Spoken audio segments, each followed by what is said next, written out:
Onlar küt her hafta bir qadam yolunda. Nurg'un kishilarning nazarida tozalik qilish nihoyatda avorchilik bir ish hisoblanadi. Undaqda siz har qanday tozalik qilganda nimalarni o'ylaysiz?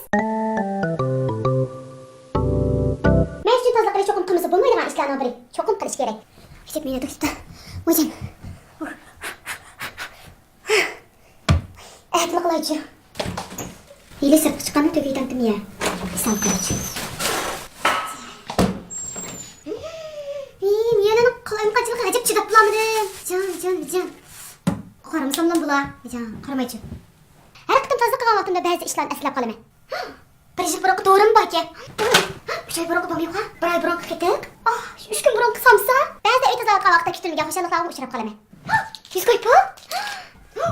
Voy, tash bu kuchum. Meni chitim nimda ochiq tushirganda? Safodim chachlarim. Lenginim meni chachlarim. Nega qolsa meni chachlarim? Tutsam chichim tushyapti. Ajba men kasalib qolganman. Tordimizda baqay.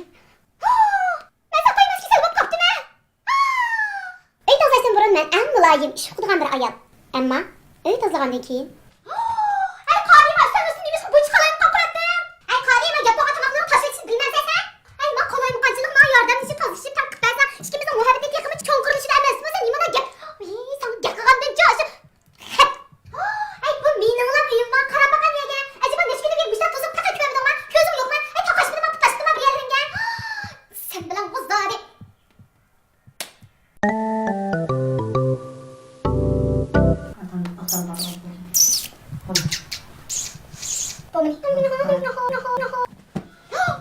Çeş bakacağım.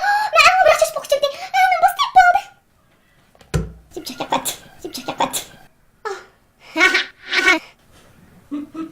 Vaktiniz yıktım çok kırıcı demez mi? Ne bileyim demek mi sen? Sen bilen vazade.